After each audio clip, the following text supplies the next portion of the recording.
Halo, selamat datang ya. Hari ini kita bakal ngobrolin sesuatu yang penting banget buat siapapun yang berkutat dengan data kualitatif.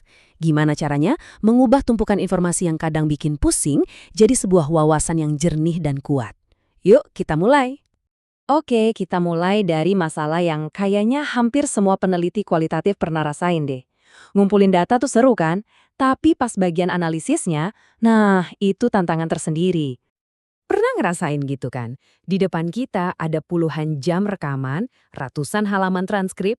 Rasanya tuh kayak lagi natap lautan kata-kata dan bingung harus mulai dari mana nih? Ini tantangan yang nyata banget. Analogi ini pas banget loh. Bayangin aja kita punya semua kepingannya. Kutipan-kutipan menarik, observasi yang mendalam, tapi semuanya masih acak. Kita tahu ada gambaran besar di baliknya. Tapi gimana cara nyusunnya? Tapi tenang aja, ada kok caranya buat ngatasin kekacauan ini. Disinilah konsep inti pembahasan kita hari ini masuk. Display data. Anggap aja ini jembatan yang menghubungkan data mentah kita ke kesimpulan yang bermakna. Nah, ini nih poin yang krusial. Banyak yang ngira display data itu cuma buat polesan akhir laporan biar kelihatan cantik. Padahal, yang sebenarnya terjadi adalah ini bagian aktif dari proses analisis itu sendiri. Tujuannya adalah untuk menata informasi sedemikian rupa sampai otak kita dipaksa buat ngelihat pola dan koneksi yang tadinya nggak kelihatan. Nah, ini dia analogi favorit saya. Coba deh bayangin, Anda itu kayak detektif. Tiap transkrip itu kesaksian, tiap catatan lapangan itu barang bukti. Papan ini tempat Anda nempelin foto, kutipan, terus narik benang merah di antara semuanya buat ngeliat gimana sih ceritanya terhubung.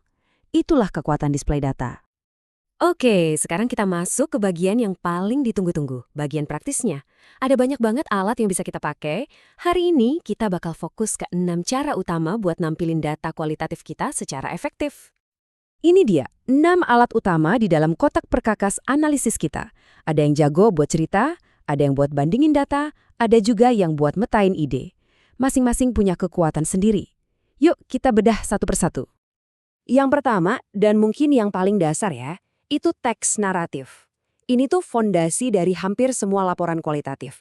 Intinya, kita menceritakan apa yang kita temukan dalam bentuk paragraf yang ngalir, merangkai berbagai temuan jadi satu cerita yang utuh. Contohnya kayak gini nih, proses merangkum banyak suara jadi satu kalimat ringkas kayak gini tuh memaksa kita buat nyari tema utamanya. Jadi ini bukan cuma nulis ulang loh, tapi ini udah langkah pertama sintesis. Sederhana tapi powerful banget. Oke, lanjut ke alat kedua, matriks atau tabel. Kalau teks naratif tadi itu ibarat cerita, nah matriks ini ibaratnya spreadsheet-nya. Ini cara yang keren banget buat membandingkan berbagai kasus atau tema secara berdampingan. Dan ini contoh yang brilian banget. Cuma dengan sekali lihat aja, kita langsung bisa nangkep kontras yang tajam antara guru A dan guru C.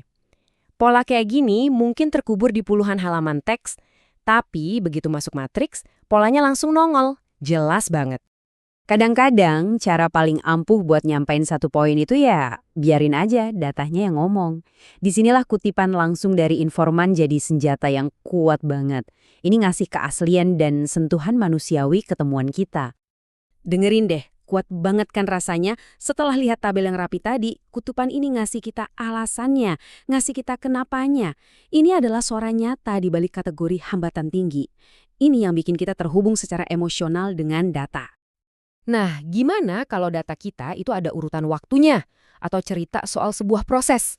Kalau gitu, lini masa atau timeline ini bakal jadi sahabat terbaik Anda. Berguna banget buat nunjukin perkembangan, sejarah atau langkah-langkah dalam sebuah proses. Misalnya aja lini masa penelitian ini. Ini dengan jelas banget ngasih tahu alur kerja proyeknya. Kita bisa pakai ini buat banyak hal loh. Melacak perubahan kebijakan, ngelihat perkembangan karir seseorang, atau tahapan implementasi sebuah program. Sangat visual dan gampang diikuti. Oke, sekarang kita masuk ke alat yang paling visual, diagram dan jaringan tema. Dua-duanya jago banget buat meteng hubungan antar konsep. Dan ingat, ini bukan cuma buat presentasi akhir. Ini adalah alat berpikir yang ngebantu kita melihat struktur dari argumen kita. Yuk kita lihat contohnya. Nah, ini contoh simpel tapi keren dari sebuah jaringan tema. Kita mulai dari tengah, dari ide utamanya, media digital. Terus, dari situ kita tarik benang ke tema-tema utama lain yang muncul dari data. Manfaat, hambatan, sama kebutuhan. Secara visual, ini seperti membangun alur cerita dari data kita. Jadi, setelah kita lihat semua alat tadi, apa sih intinya? Percaya deh, ini lebih dari sekedar bikin grafik yang cantik. Kalau ada satu hal yang wajib banget kalian ingat dari sini, ini dia. Menampilkan data itu bukan langkah terakhir. Ini adalah proses analisis yang aktif. Tiap matriks yang kita buat, tiap jaringan tema yang kita gambar, itu semua memaksa kita untuk berpikir, memilih, dan menghubungkan.